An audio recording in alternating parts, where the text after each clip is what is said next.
Good morning 7th class. Science में हम अपना 13 चैप्टर कर रहे हैं। क्या नाम है चैप्टर का? Motion and time. ठीक है, आज हम यहाँ पर पढ़ेंगे सिंपल पेंडुलम के बारे में।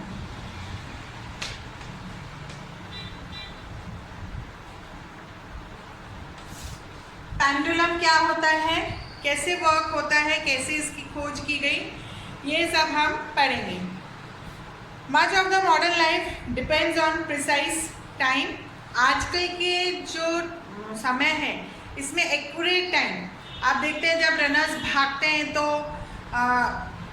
जरा सा पीछे रह जाते हैं, जरा सा हम बोलते हैं और ये तो पता ही नहीं चल रहा है कि ये कितना आगे निकला, कितना ये पीछे रह गया।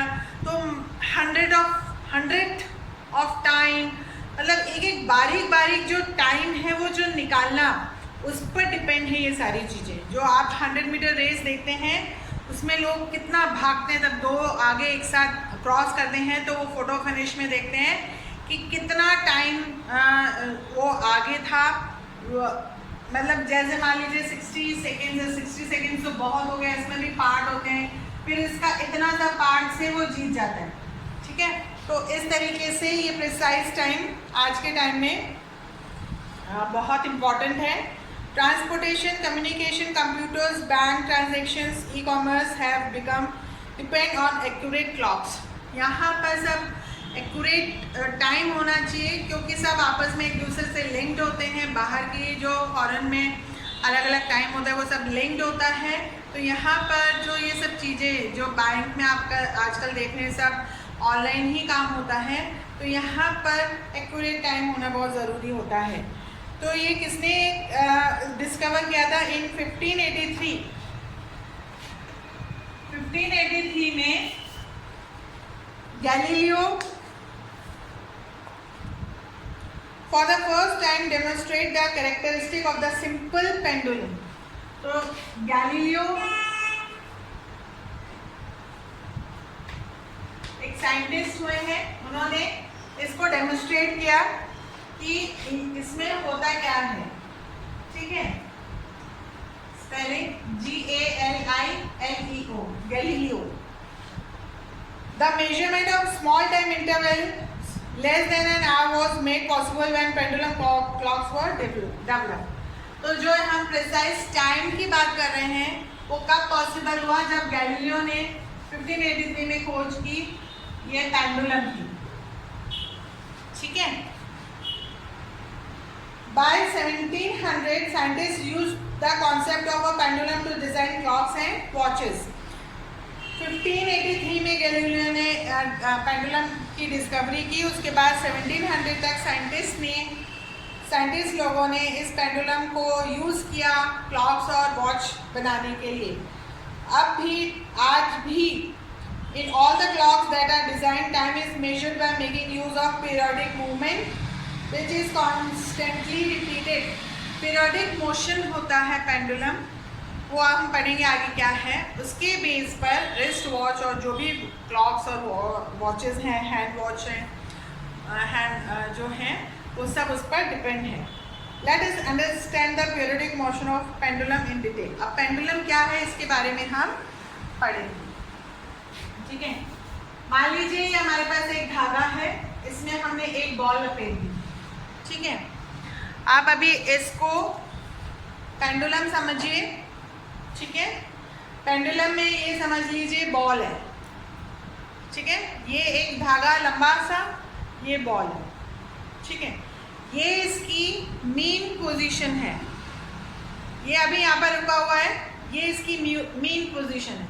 अब हमने इसको धक्का दिया है ना, अब ये हमने जैसे झूला झूलते हैं, ये हमने धक्का दिया तो ये ऐसे ऐसे ऐसे ऐसे झूलना शुरू कर देता है। आपने वॉल क्लॉक में देखा होगा, एक ऐसे इसका ऐसे बना रहता है और वो इधर जाता है, इधर जाता है, यहाँ पर आता है, इधर जाता है, यहाँ पर आता है, इधर जाता है।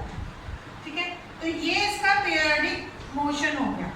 ठीक है, अब क्या होता है? A simple pendulum displays to and fro और oscillatory motion is a type of periodic motion at fixed interval of time.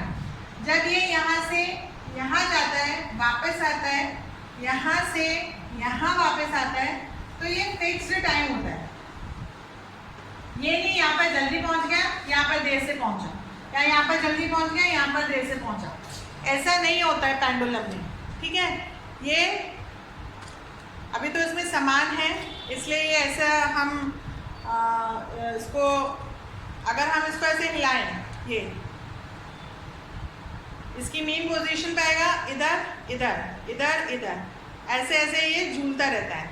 ठीक है, a simple pendulum consists of small metal balls suspended from a fixed point such that it can swing freely under the influence of gravity।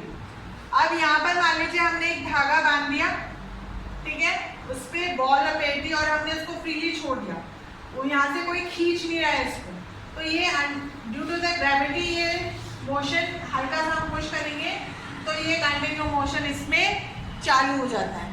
ठीक है, ठीक है, a small metal ball is called a bob।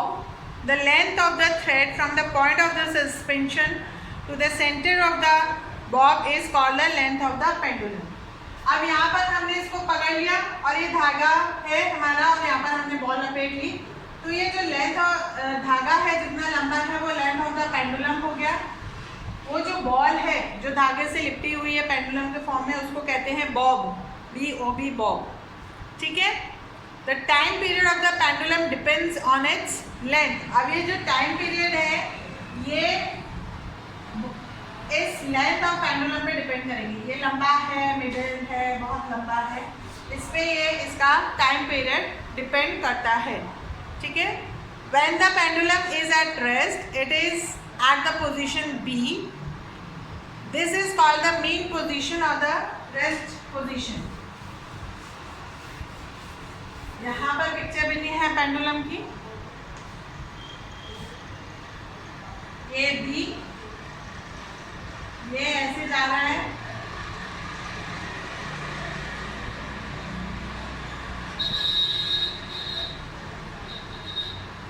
ठीक है, तो ये जो है जब बिल्कुल ये स्ट्रेट है, हिल नहीं रहा है, ये इसकी हो गई रेस्ट पोजीशन।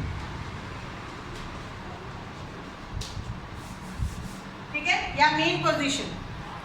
ठीक है, when it swings the Bob moves along an arc. तब ये झूलना चालू करता है तो ये ऐसे आर्क के फॉर्म में झूलता है, ऐसे जैसे झूला झूलते हैं हम लोग, झूला भी आर्क के फॉर्म में आता है, ऊपर जाते हैं नीचे जाते हैं, आर्क बनता है ना। अगर हम पूरा ऐसे उल्टा हो जाएंगे झूले में तो वो पूरा सर्कल बन जाएगा, तो ये आर्क मतलब आधा सर्कल। ठीक है, तो ये B से A पे जाएगा, A से B में जाएगा, B से C में जाएगा, C से B में जाएगा, इस तरीके से ये ऑक्सिलेट करता है। ठीक है, तो the movement of a bob to and away from its mean position from B to A, A to B, and then from B to C, C to B, or one full swing is called the one oscillation। ये जब यहाँ से यहाँ फिर यहाँ, तो ये हो गया वन ऑसिलेशन, एक पूरा स्विंग, ये आधा है, ये पूरा है, ये फिर ये फिर ये। ठीक है, तो ये हो गया वन ऑसिलेशन। ठीक है, the distance between B to A और from B to C is called amplitude of the oscillation. Amplitude मतलब डिस्टेंस, वो कितना दूर जा रहा है बॉब जो है,